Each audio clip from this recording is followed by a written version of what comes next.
Hi. Not too bad.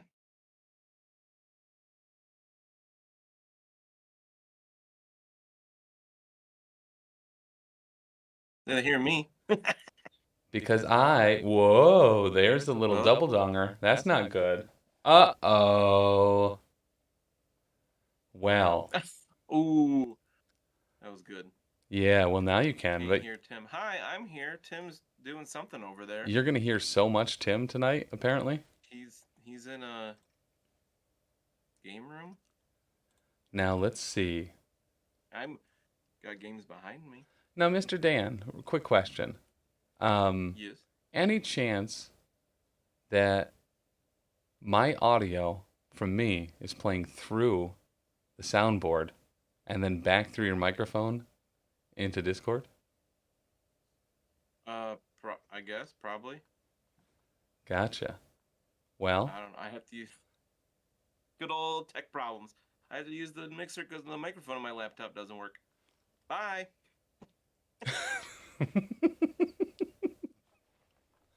There we go. all right. No, I'm gone again. It's good old post convention Yeah, tech troubles. It's very normal. incredibly normal. What is happening? How is it now? Well, I mean, the good news is that you're disappearing. There's two of me, so we're kind of balancing out to like just one regular functional grouping, you know?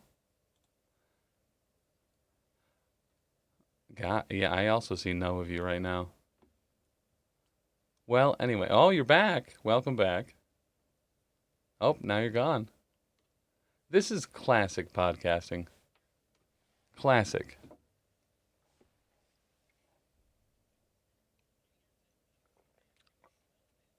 Probably I can. His musk is kind of all over what I'm used to seeing at least.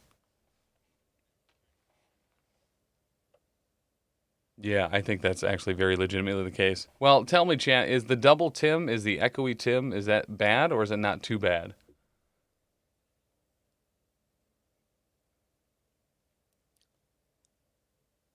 Tim is fine now. Okay. I'll take fine. Yeah, it must be. Well, shuckle my butters.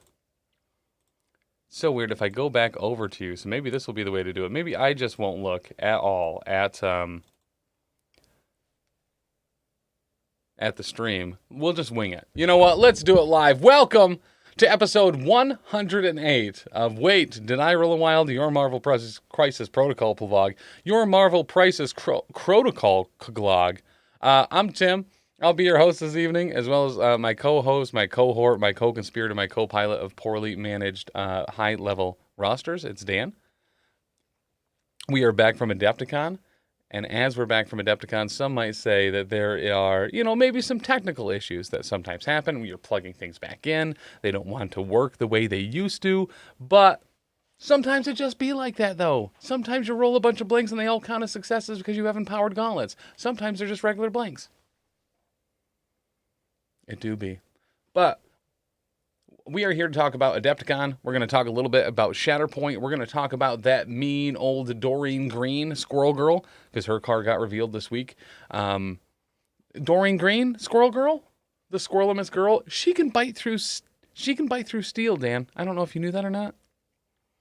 Not yet. It'll probably be a tactics card. We had an absolutely splendiferous time at Adepticon this year.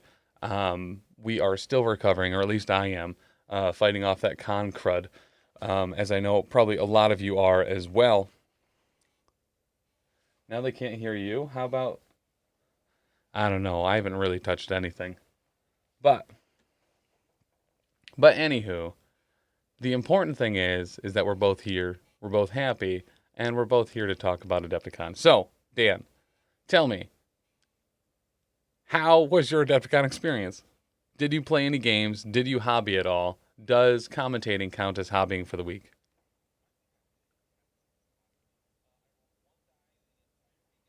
Mm.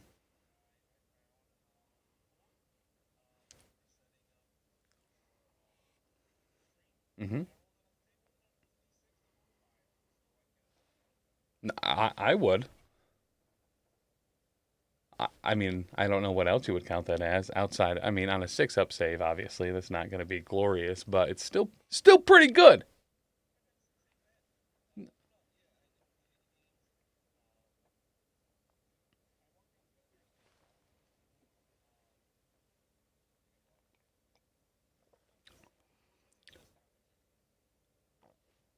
Hmm. So you guys really can't hear Dan at all? That also, yeah, that makes no sense to me. Here. Well, here's the good news. I guess we'll do this one a third time. How about now? So now Double Tim is probably back, but Dan might be back as well. Double Tim and Dan, maybe? I Am I think it there? might be. Dry Doesn't erase work board and a either. lot of markers. What? Oh, Hmm. just write everything and hold it up. Let me try one more thing over here. See if this does anything different. Wait, is it working? Can you hear me? Ooh, I can see your options on the. Right? Oh, Is you that just sound better. I sound better? That's good. Dan, one word, charades. So we have single Tim and single Dan. Is that what I'm hearing now? We're all good. We're all gravy, baby. Perfect. Oh, Dan, okay. Dan, volume up. Now I need Listen, volume up. Brian, you can't have everything. You can have one Tim, one Dan, two Tims, no Dans, or one Tim and a quiet Dan. I'll talk loudly. I'm not used to that. There we unless I'm go. standing in front of a classroom.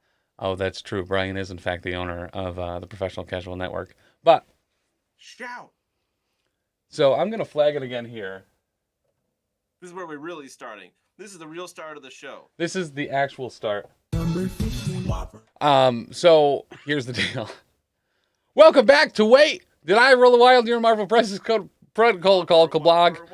It's we're having a grand old good old time coming back from Adepticon. We've started the show a bunch of times, one for each time today that I wish I was back at Adepticon and that it hadn't ended yet.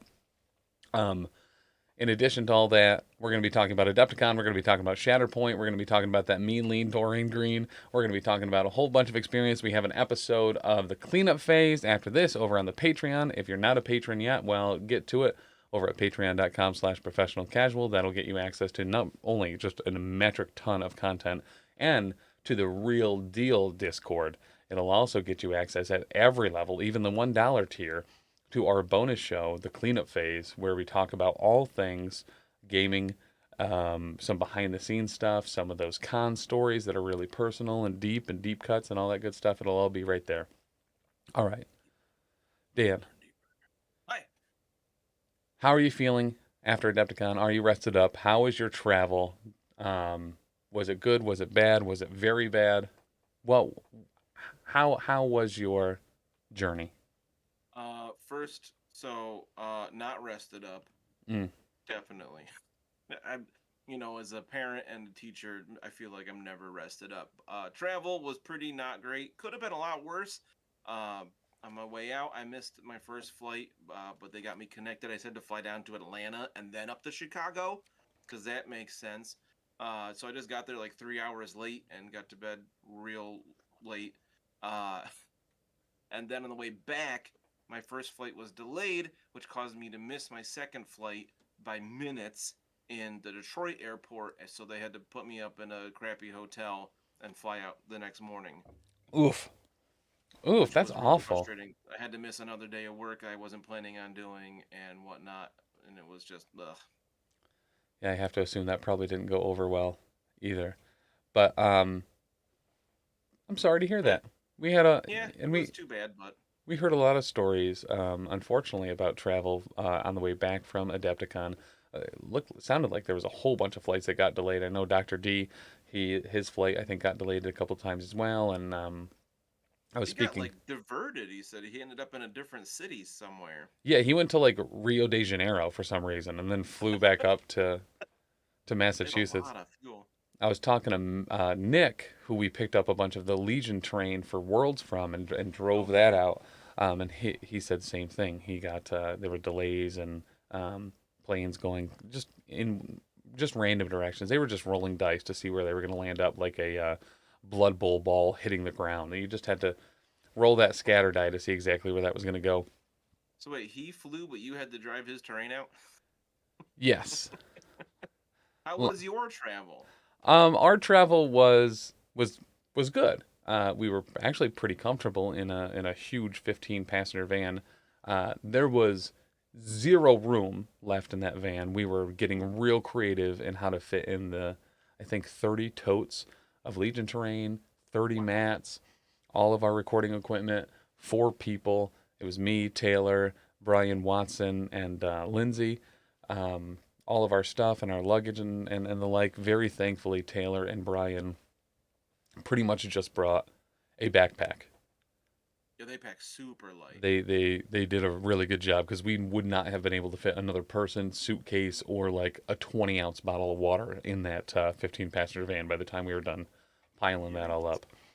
But our ride out was actually super dope. We hit Cleveland at a great time. We were able to kind of get right through that. We hit the city in Illinois like pretty late. It was just starting to rain, but for the most part it was pretty mild. On the way back out, um, we were tired. I always think the ride home seems infinitely longer because you're coming down off that high of Adepticon and seeing all the people and all the events and the sounds and the lights and just the buzz. Yeah, Um, always that buzz. and Taylor wasn't feeling particularly great on the way back either. So it was that last like 2 hours was rough. Like music blasting, AC on, just blasting me in the face so I could stay awake to just, we were in the home stretch, boys, as some people might say. The And whole way. yeah, yeah, that con fatigue. But It's real, man. but I outside got that, there a bit later than everybody else, and I still felt it. it was pretty mild. We did see a couple like super overturned trucks, which was terrifying, and one even close to us, like within that last hour, like a huge 18-wheeler that was like off the road, sideways, nearly upside down, like, and a mile before and after it that were like super closed off. And That sounds scary.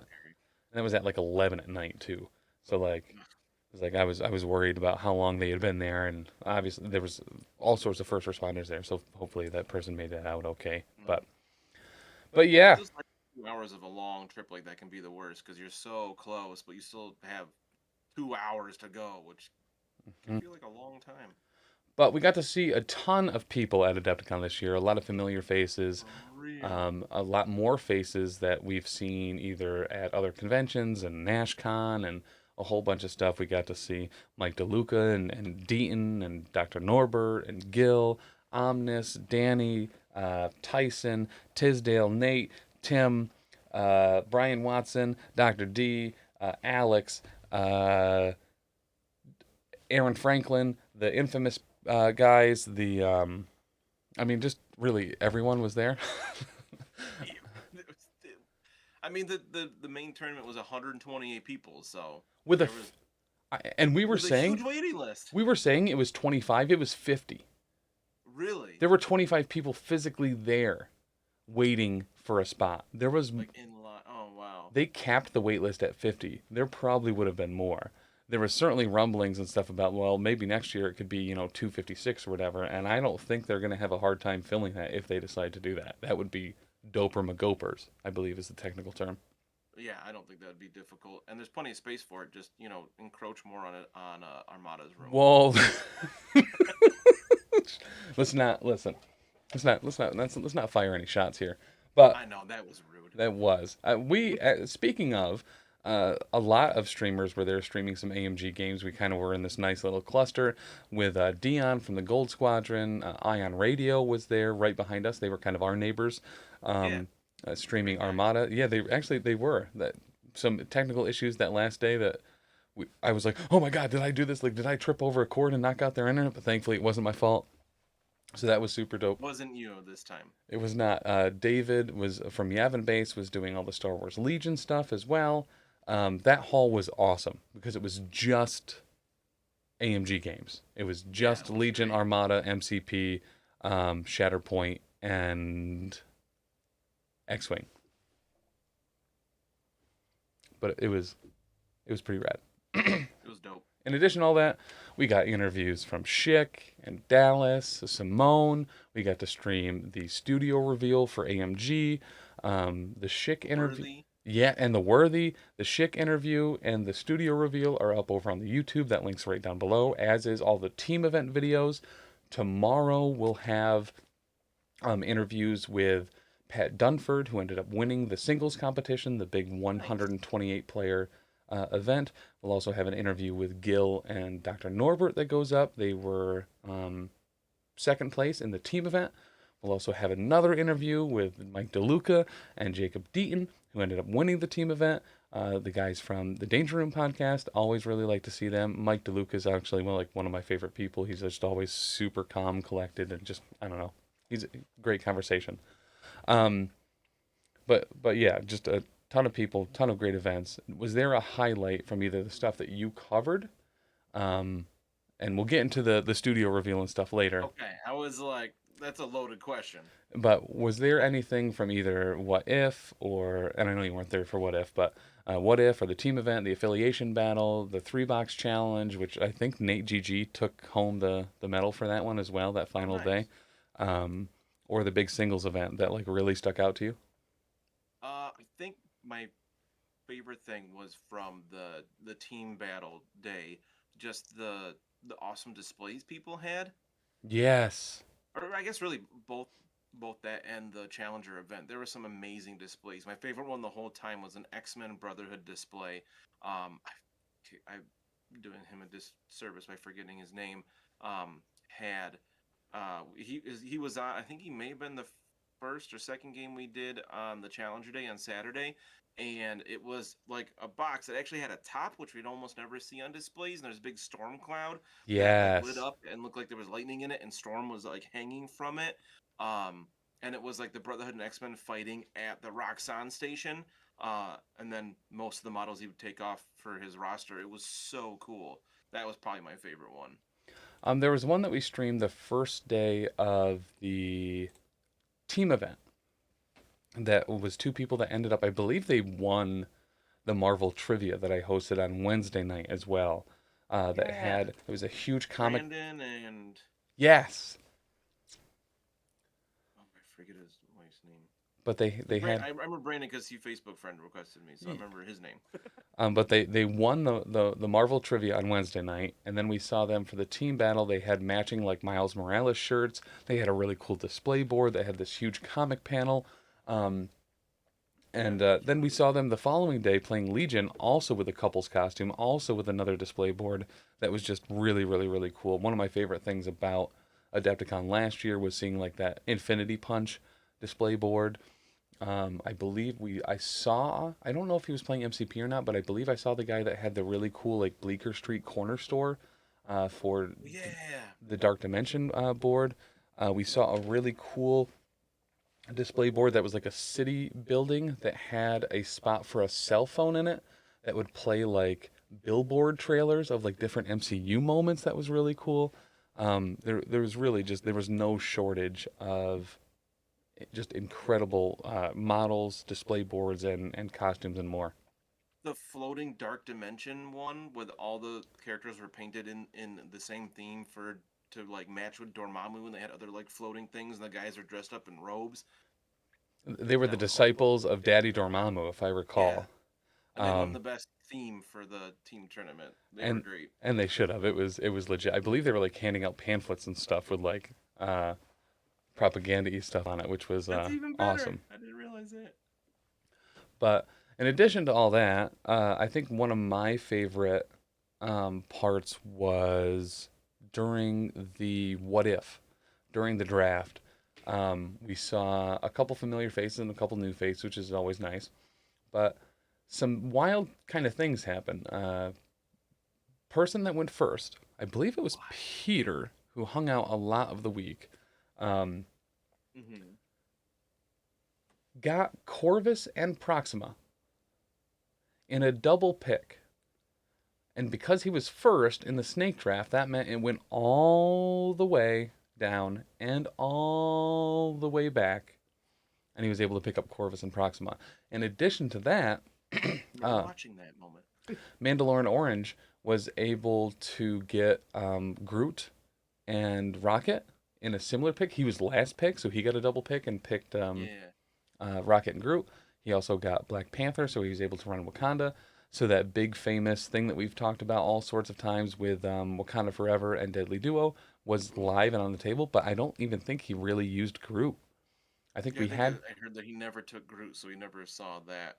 and I believe he ended up taking the tournament as well without ever getting off or even needing the Wakanda Forever and Deadly Duo, which is also, there was kind of some not speculation, but some hubbub about like, well, some of these combos should maybe be banned or removed for that. And I was a big proponent of like, no, it's what if anything can happen. Nothing's The whole banned. point of the format. Yeah. So I'm glad that stayed in. It did get taken, and quite frankly, it simply wasn't. It wasn't overpowering because it barely got used. Nice. Ugh. Hi, Peter. It was also I really. thought that was you in chat. It was also really neat. Oh, you're Peter? I didn't know that, especially when you were in chat earlier. That's dope. Um, yes, that was the other thing. He got X-23 and Honey Badger as well. It was, Oh, another team. and that was, I think, a surprise to all of us, especially while we were streaming, that the first pick was in fact Mystique. The first pick was really Deception, but Yeah, for real. we were expecting Steve Rogers maybe to go first, or Bucky. Thanos was again, like first last year. Yeah. But no, Mystique threw us off a little bit, but honestly made a ton of sense, right? Yo, did you know that Thanos is like really good? I've heard that. Right? I have in fact heard that, especially in when Thanos made his way into the finals of the single event between Alex Botts and Pat Dunford, where we saw a heavy killy team on both sides. I believe it was Cabal versus Guardians.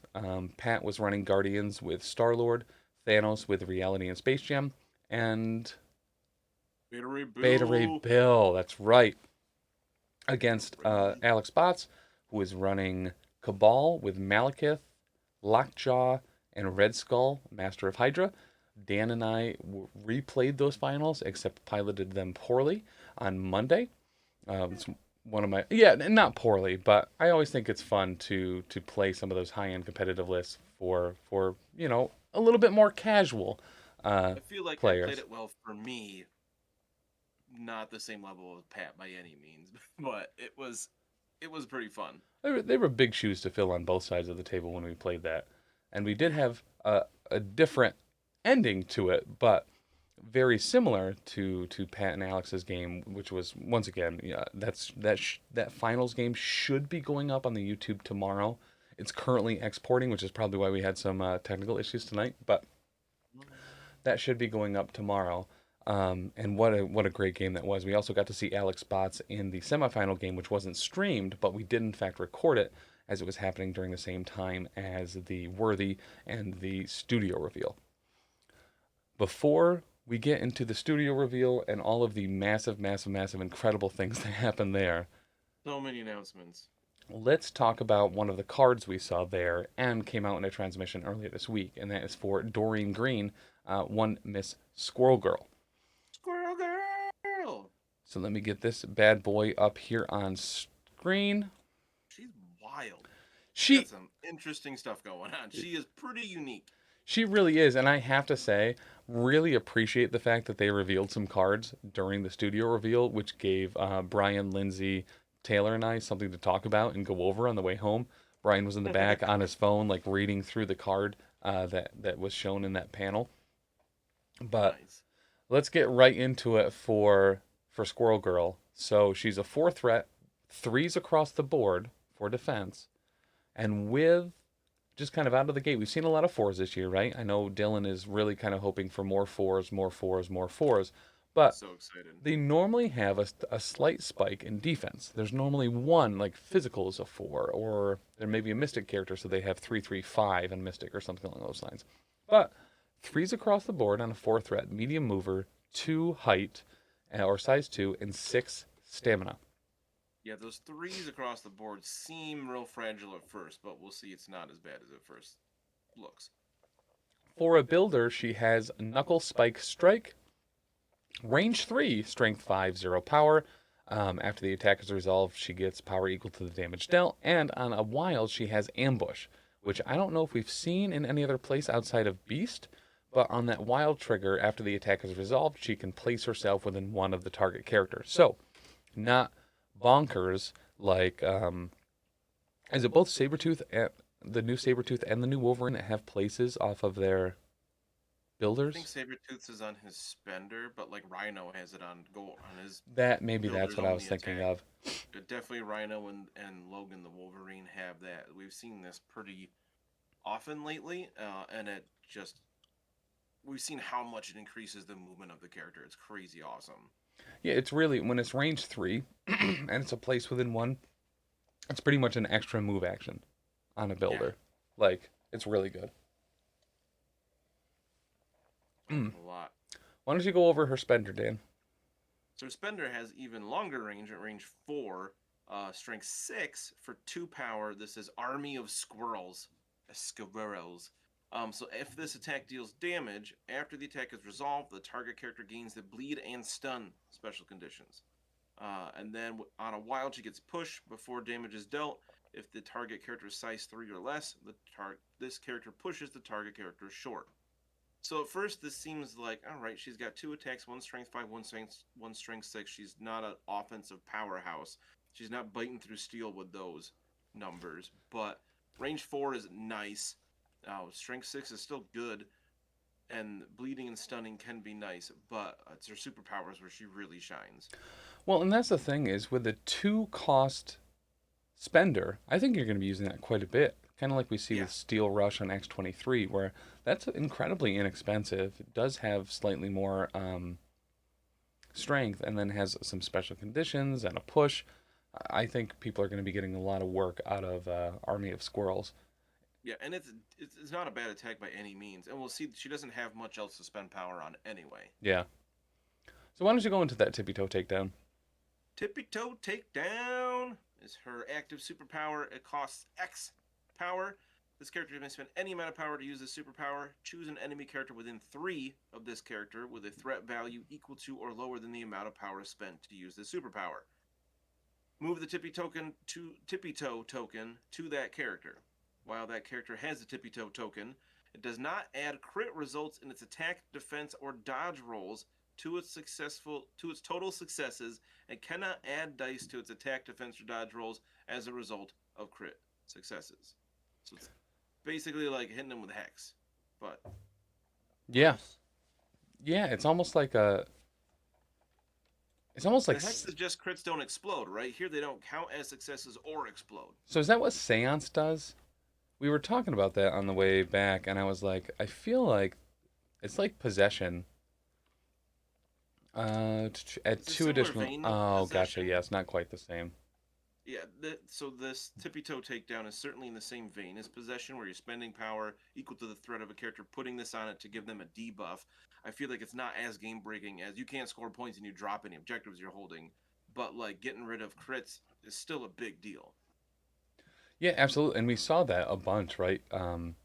During kind of across multiple events where someone needs to pop off, they roll 4 crits, they convert 3 of them. Like, there could be huge swings there.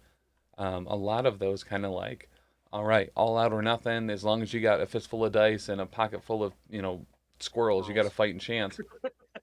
Yeah, I just love the idea here too that it's Tippy Toe and probably a bunch of other squirrels that are just swarming this person, so they're totally distracted and they can't get those criticals to work. Hmm. I love the thematics behind this power, and the rest of her stuff basically is just kind of clarifying and building off of this. She has great one Tippy Come Back reactive power that costs 0. So when this character is targeted by an attack, it may use a superpower. Move the Tippy Toe token to this character from anywhere, and we'll see that she gets her own buffs when Tippy Toe is hanging out on her shoulder. And what are those buffs, Dan, with squirrelies? It'll be her innate power, Squirrelese. I almost said her only innate power, but she also has Wall Crawler. after this. This is a big old block of text, but it's really cool stuff. So this character begins the game with a tippy toe token. While this character has the tippy toe token, it may reroll up to 2 dice when making an attack, defense, or dodge roll. So this makes her defenses a lot better than they first seemed. It makes her attacks a lot better than they first seemed. During the power phase, you may move the token from anywhere to this character. Whenever a character is dazed or KO'd while it has the tippy toe token, move the tippy toe token to this character. This character cannot have a tippy toe token except the one it begins the game with, so she's immune to other Squirrel Girl's tippy toes. Let's see. When this character is removed from the battlefield, remove its tippy toe token from the game. Additionally, when this character is dazed, move the tippy toe token to this character from anywhere. So again, much like the Brother Daniel token, you've got to decide when do you want to buff Doreen and when do you want to debuff the enemy. Mm-hmm. Also, how many times do you think you said tippy toe token in that particular paragraph? Oh, 5 or 6. It's in there a lot. It's Tippy toe token. It's like a D6 tippy toe token statements. Right. No, she does change. Tongue twister. She does change up a little bit on her flip side because she loses tippy come back.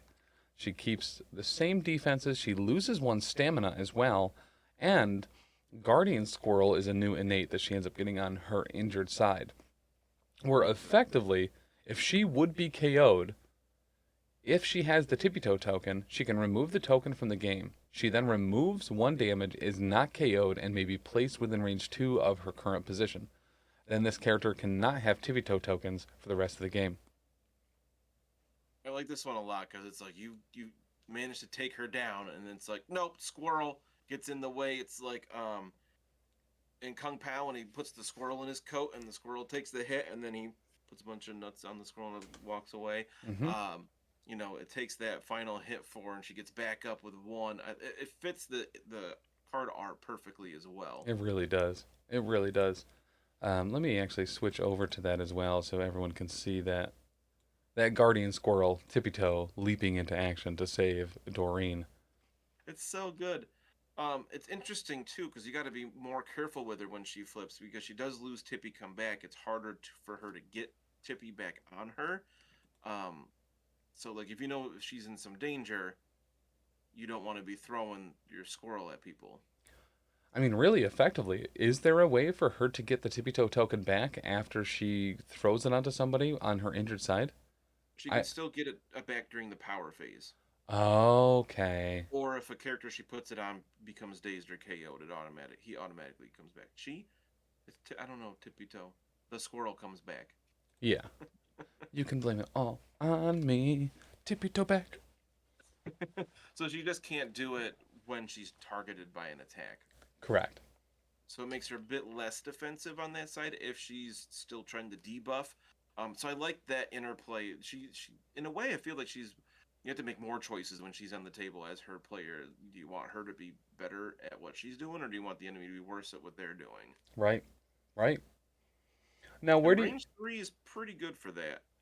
Is there a particular place you see Squirrel Girl working? I think, unlike most other characters, the one place she doesn't particularly shine because it really doesn't affect anything is Steve's Avengers.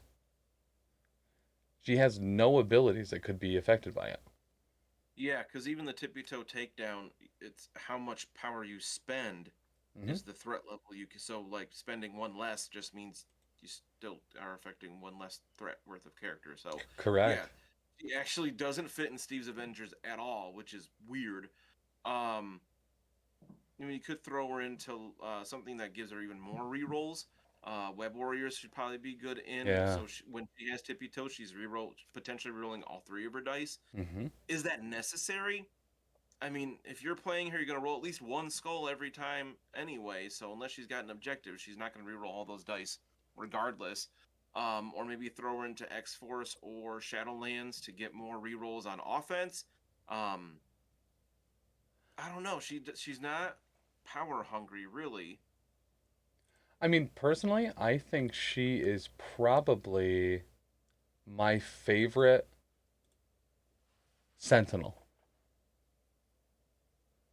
Okay. Not only will she be immune to bleed, she'll be able to fly. She'll be able to get some additional power to be able to throw that tippy toe token around when characters get dazed. She also helps characters get dazed, especially on those defense rolls where they can't crit anymore, nor count those crits. Um, I think very legitimately in the year 2024, for the rest of the year, we will see a bunch of characters that are going to be my new favorite Sentinel. And currently, Squirrel Girl is definitely my new favorite Sentinel. Right now, she fits the bill. Very much so.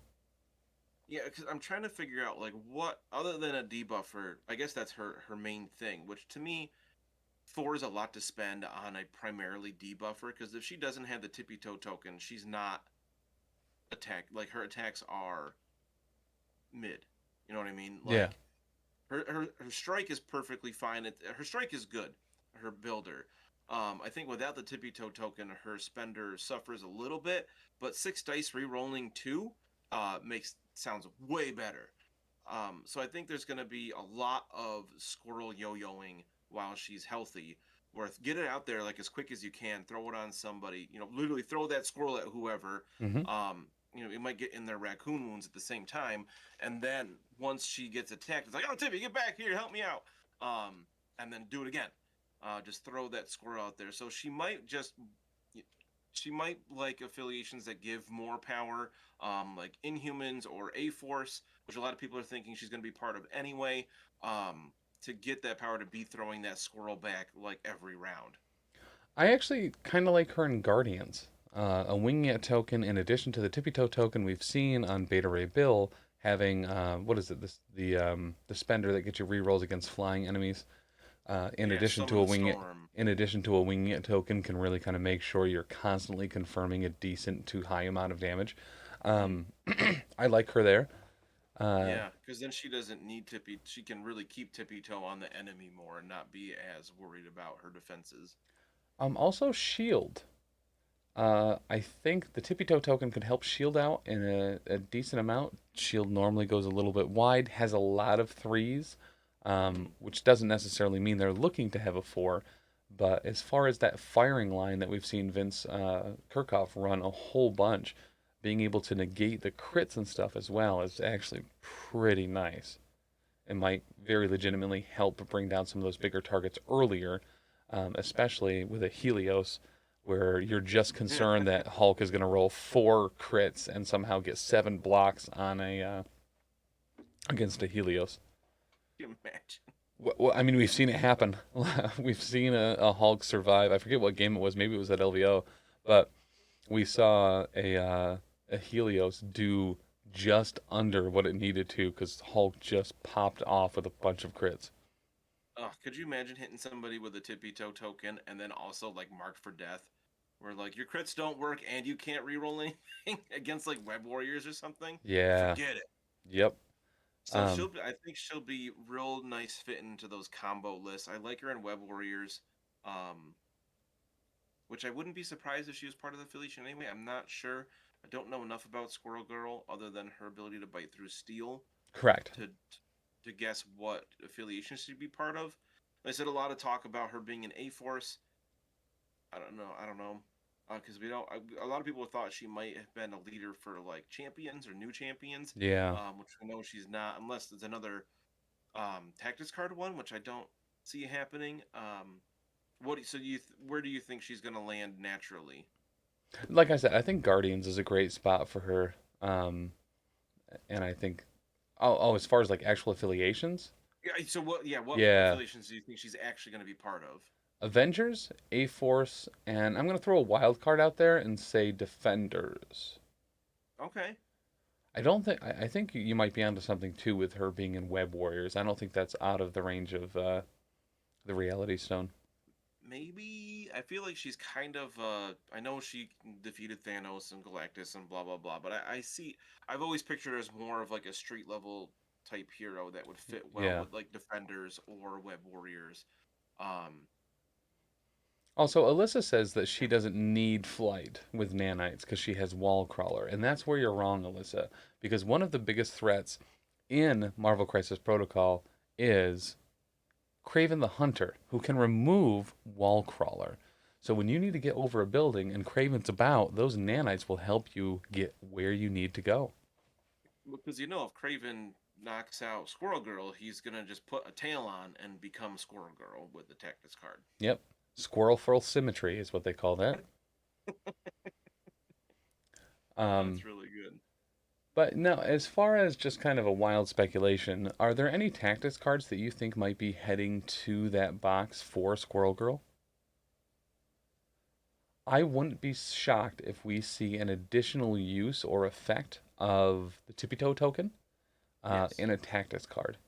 Maybe making it when you recall. Like, here's what I would like to see, and this is my big chuck caw of the box of Squirrel Girl and Gwenpool.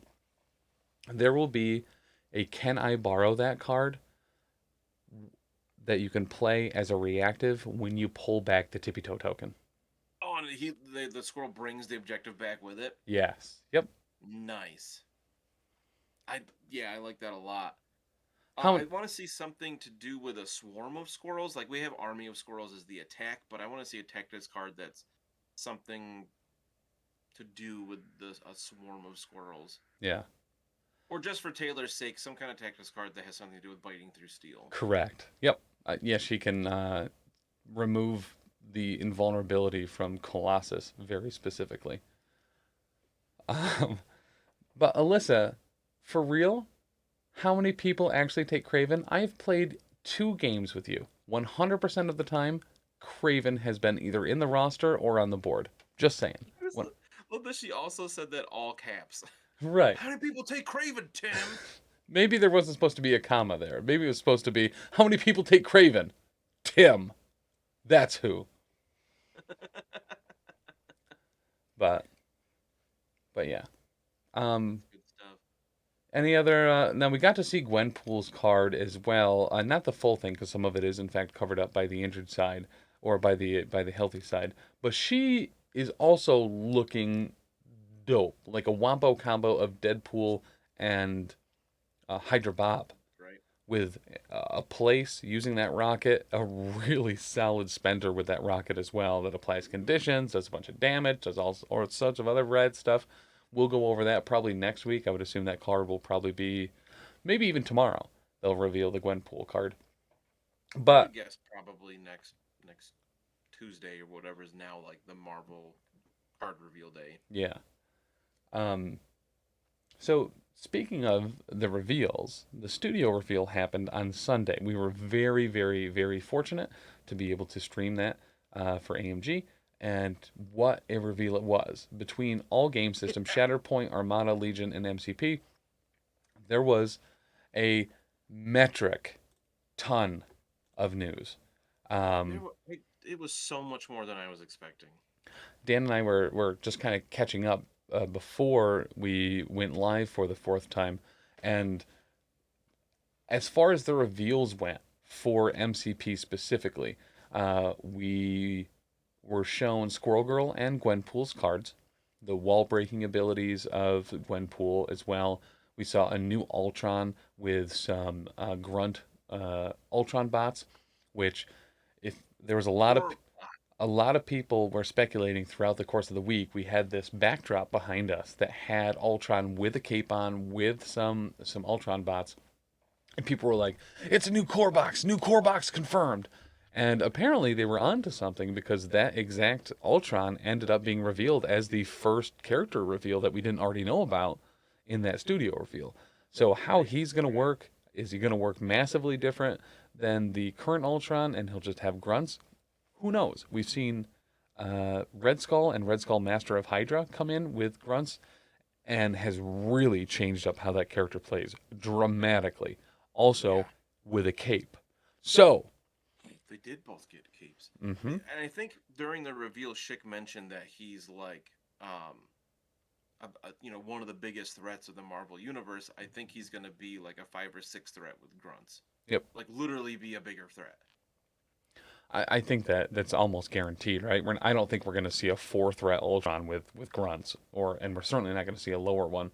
I would I would put my dollary dues on 5 threat, but I don't I think. think that's a very safe bet. Yeah, yep. In addition to that, we saw Cosmic Ghost Rider, which I was not expecting in any way, shape, or form. I thought Right, it, talking about out of left field. What? He looks great. I like I saw the model and I was like, oh cool, new dope or yeah, new dope rider. But oh cool, new Ghost Rider. Um, Right, that's what he's gonna be. that's so weird that they're doing another Ghost Rider already. And then immediately shit comes out and says Frank Castle Ghost Rider, and I was like, whoa! Chuck is gonna flip his lid when he He sees this. must have. He loves Cosmic Ghost Rider. Mm-hmm. Mm-hmm. In addition to that, we saw a reveal for M'Baku and Claw, and not just Claw, but a Claw featuring his psionic echo, which Oh, is great. awesome. That model is immaculate. It looks so cool. I think it might like technically be their best model to date in terms of what they were able to do with their sculpting technology. I don't It's awesome. Yeah, I don't disagree with that at all. It looks so good. If you are looking, by the way, to see this reveal, you can check it out on the YouTube. It just got moved over yesterday, and over on the Facebook and in our Discord, we've posted all the pictures from that reveal as well, and I'm looking at it right now. what a reveal it was. In addition to that, we saw new terrain and a new rivals panel for Wakanda. They talked about that to match that Wakanda map. Schick didn't give any details on whether that was going to be available, whether that was just a con thing, or if that was in fact something that will be sold. So we don't really know that yet. But there will be some Wakandan terrain. In addition to the Okay. Rivals panel, Battle for the Throne, with a new Killmonger and a new Black Panther that will have new cards, abilities, and rules. Yeah, the Warrior Falls piece looks awesome. It really cool. All the Wakanda stuff. They said the terrain packs will also have optional rules to use with the terrain that will Mm-hmm. really mix up how you can play. Where they said it could even change the threat level of the crises you're playing, and they'll have their own rules to do. Kind of like an OP kit in a way where you can like collect vibranium samples and put them in the vibranium truck and stuff. Just more options is always good. And they said that they might look back and add similar rules to past terrain sets as well, which would be really awesome. As far as like a big sweeping change, granted it is optional, so you don't have to do it if it's gonna, really bother you. But I don't know why you wouldn't. Being able to use the vibranium hauler and being able to open and fold the doors and get canisters in and out and stuff just seems like it's gonna be really fun. We Oh, love it's the great. organized play kits here, and being able to add effects or rules like that into a standard game just it only goes up. It's It's only a great. positive experience for us on our end. I think so. I totally agree. And then, Mr. Daniel, we got a whole bunch of X-Men. So many X-Men. I'm so happy with this announcement. When they were like, people have been asking for this character from the beginning and everything, and I was like, is it gonna happen? And they showed the Bamf, and I was like, I'm still okay with this. With Nightcrawler, and they said he's gonna be with Bishop, and they both have options because they love options for X-Men specifically. Yeah. Where Bishop, you can give him his long hair or bald look. Nightcrawler can be with or without swords. And Really, with you or could give him one, two, or zero swords. without Oh, the and the Bamf. Banff. Yeah. You can put the word Bamf on there or not if you're not a big fan of like taking it that literally from the comics. Like the what was it, Foosh with Hmm. their Deadpool. Yes. And they look awesome. I love that Bishop is on a medium base just because he's a big dude. Hmm. He looks so good with he's powering up his energy with his futuristic gun behind him. I like Bishop a lot. I'm so happy these two are in one box. For I was real. like, that's almost my whole wish list, and they were like, but wait, there's more.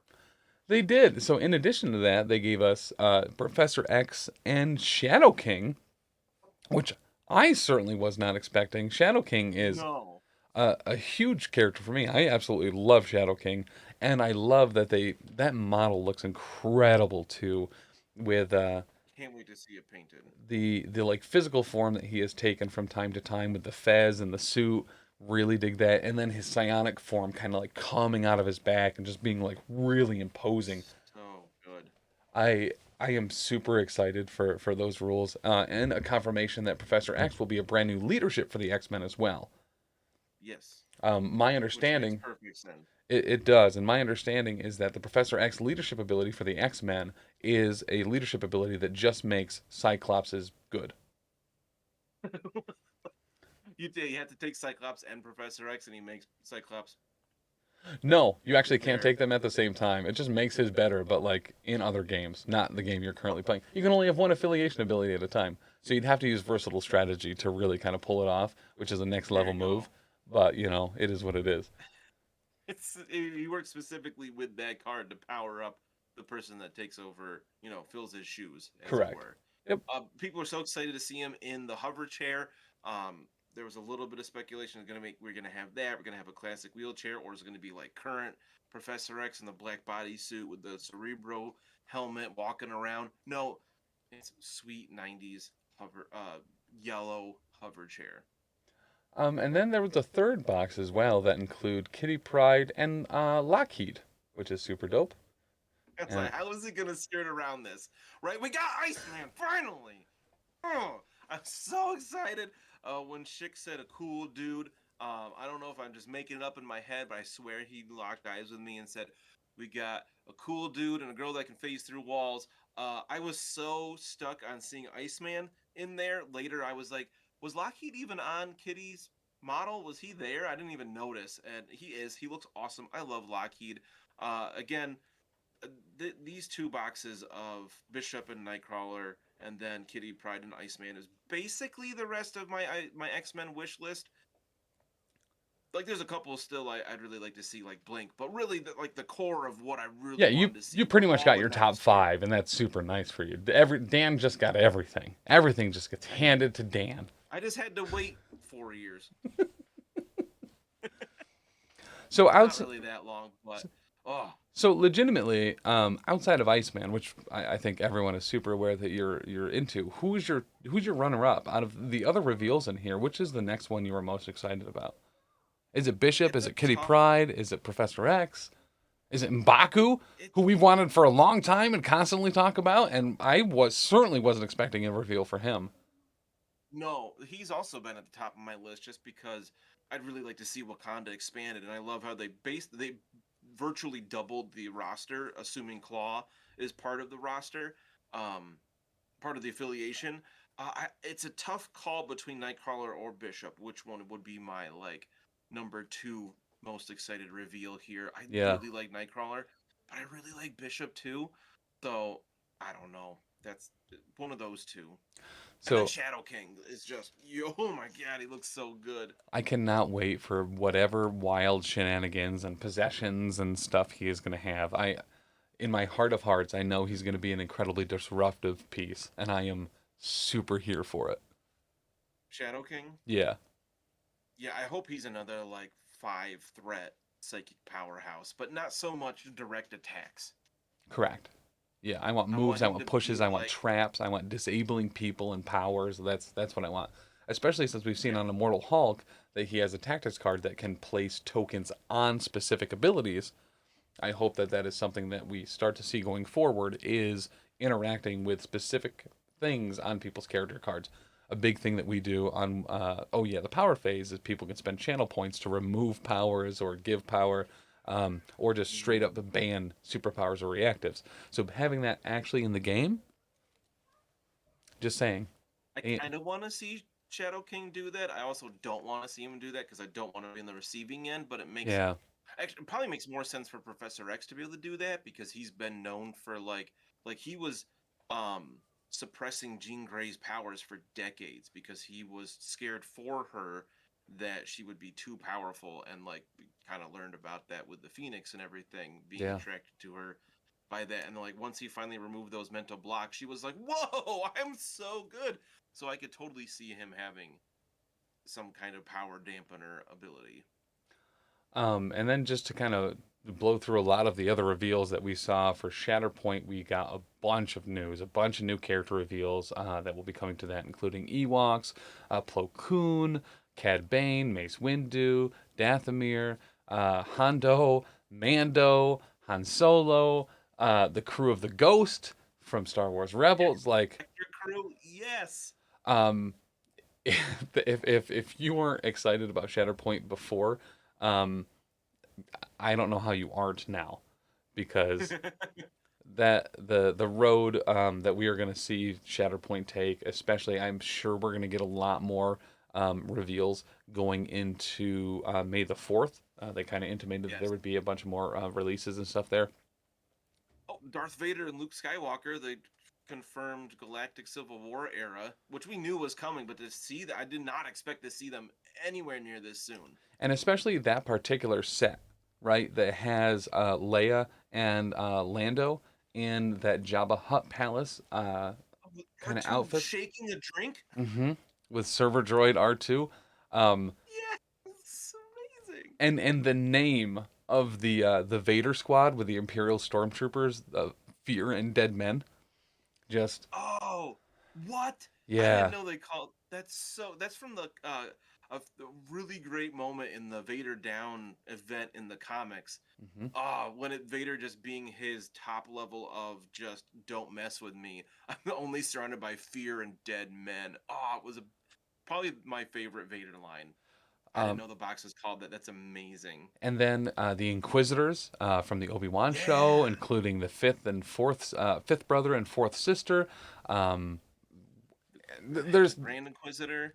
there's there's just so much there. Oh, and what was the shoot?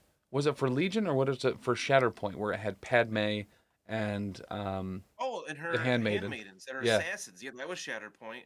I mean, That was the one Simone was super excited about that look. Like, I just love how, like, okay, we're not just getting Force users as primaries. Fantastic. mhm. I think that's what everybody wanted. So we know we can get Han down the line as well. But yeah, Padme with her handmaidens, just cool. Okay. They look great. There was a number of people in chat and even in chat now with Ben that have been suggesting that I go mainline Ewoks in Shatterpoint, and I'm not against it, like literally at all. No, the Ewoks look fantastic. And look like they have choices too. They Because there do. were, I think, five. Well, I think in the like rundown afterwards that actually got confirmed there are two different Ewok boxes. Hmm. I believe. And I just love the idea that these boxes are coming with options as well. Not every box is just a squad. Like we saw with I think it was Plo Koon as your secondary, right in that box, you can take Wolf or Ahsoka Padawan.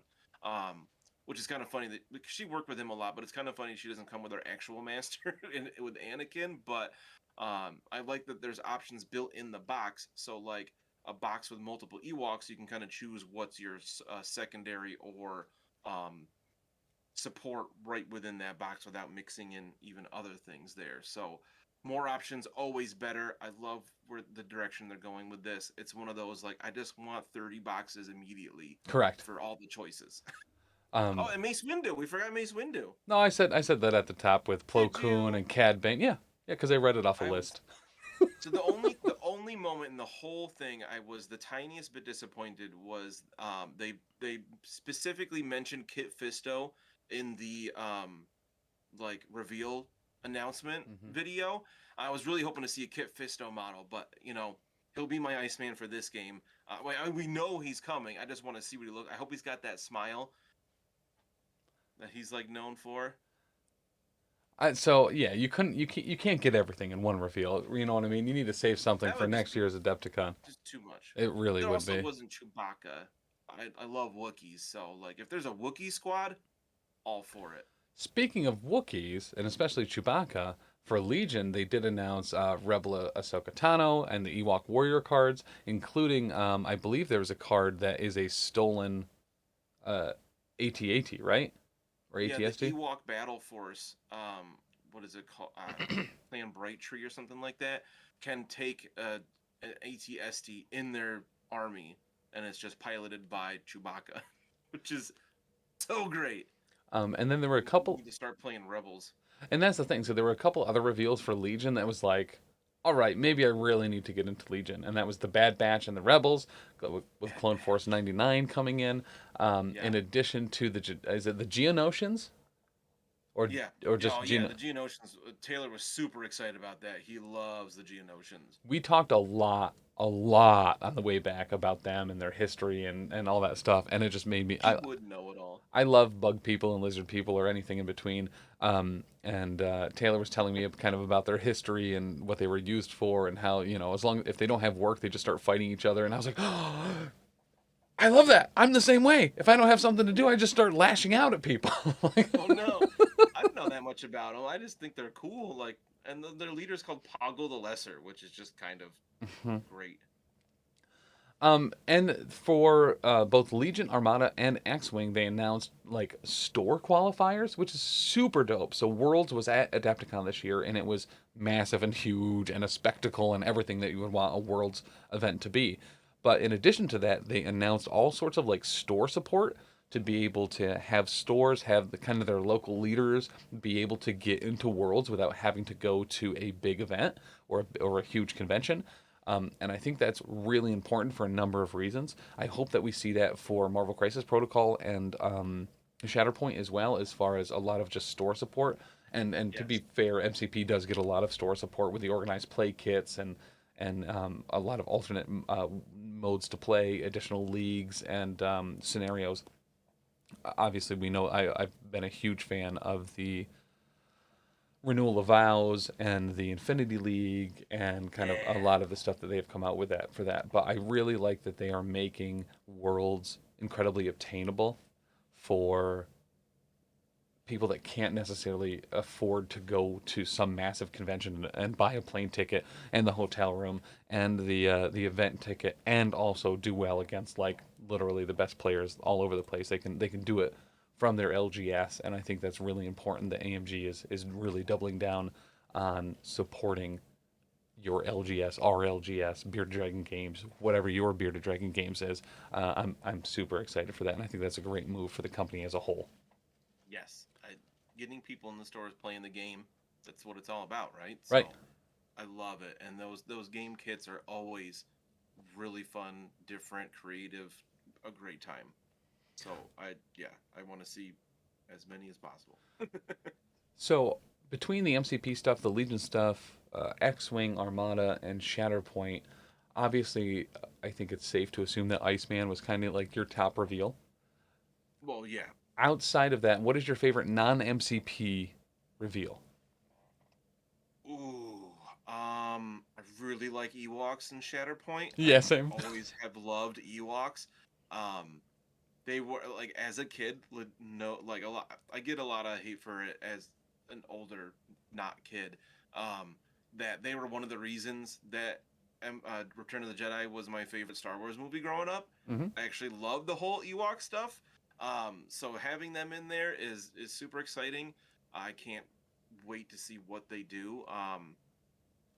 How they fit in the game and what's going on with them with rocks and spears versus blasters and lightsabers. Um, Bad Batch and Legion is great. I play Republic, so I'm assuming I'll be able to have access to them. They look awesome. I've been one of the days I was home this week. I watched a bunch of Bad Batch, almost caught up on season two, which I guess just ended like yesterday or today. So I need to get that finished. But I enjoy the Bad Batch a lot.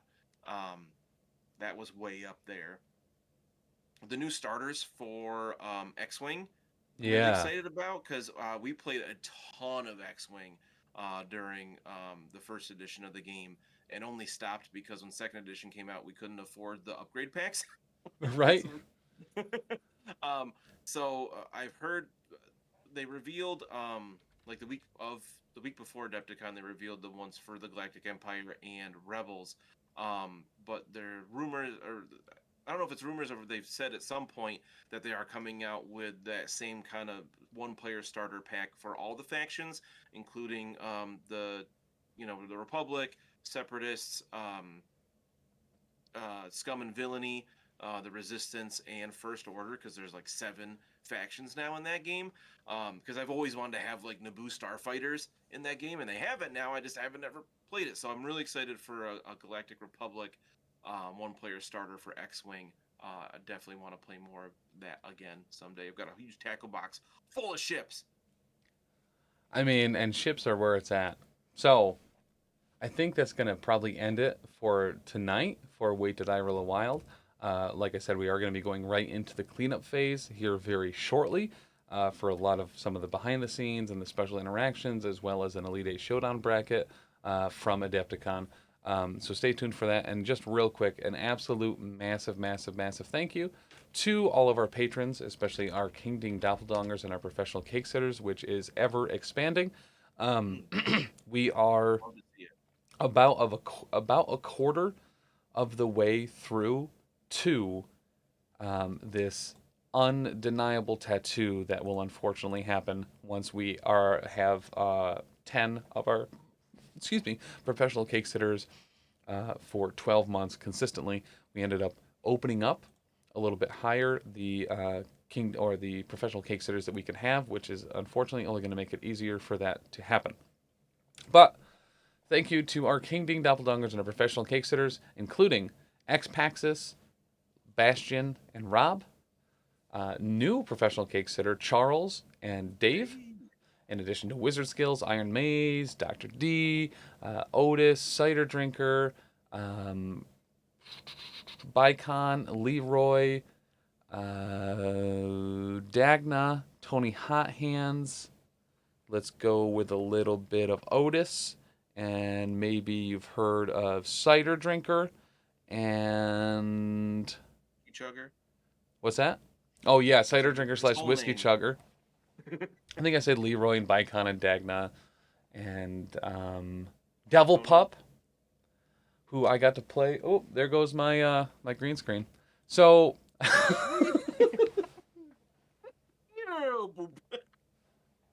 don't look behind the curtain. That's so fun to watch it slowly go. But guys, thank you so much. We really appreciate your support, and especially people like Fletch Fett and Alyssa and Ben that support us so heavily here on the Twitch with subs and points redemptions and bits redemptions. Being able to provide coverage from Adepticon or any other event is completely because you allow us to do so with your support. So we really appreciate that. Thank you so much. Huge. It really, really is. But guys, thank you so much. We'll see you next week, and make sure to join Taylor and I Tuesday for a new the Power Phase live from Bearded Dragon Games. In addition to all that, there are a couple events that we're going to be running as well. April 15th at the Art Store, we will be running in a Marvel Crisis Protocol tournament. That is in Syracuse, New York. I believe there's 10 signups. I think there was actually maybe one or two more during this particular episode. But April 15th, we will be there. And then at our own local game store, Bearded Dragon Games in Oneonta, New York, in their big, bright, beautiful, new, spacious store. I don't know what you'd call that. Space. We will be running another event as well on May 20th. We'll also be streaming from Ironweld in Boston Memorial Day weekend, the 27th and 28th of May. We'll also be at the Atlantic City Open in June.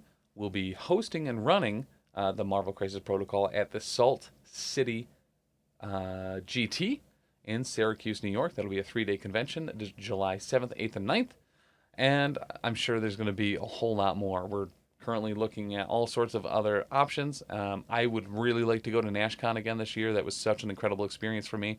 I'm hoping to rope some more people in. And my understanding is NashCon is going to be bigger and better than ever before, especially for MCP. Nice. Adepticon as well. Listen, if you can only go to one convention, Adepticon is it by leaps and bounds. So get ready. They've already announced the dates for next year. Let me see if I can pull that up quick, actually. I want to say it was like the 20th, but do not quote me on that at all. But this past... Wait, which one are you saying? For Adepticon? Oh, no, I haven't looked that far ahead by any means, yeah. They just made a post about kind of how it went this year. They had over 6,500 attendees, rolling dice in 735 events. They raised $10,000 for charity.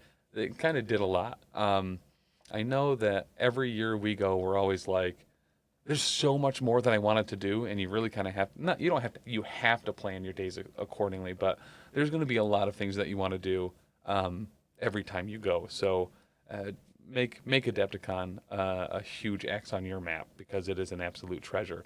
But they did announce the dates for next year. It'll be March 20th through the 24th. So start planning now. You know what I mean? Take a Sunday off so you can get tickets if you really need it. But guys, thank you so much. I hope to see a lot of you at Adepticon next year. Very happy that we got to meet so many of you at Adepticon this year. And until then, we love you and bye. Bye.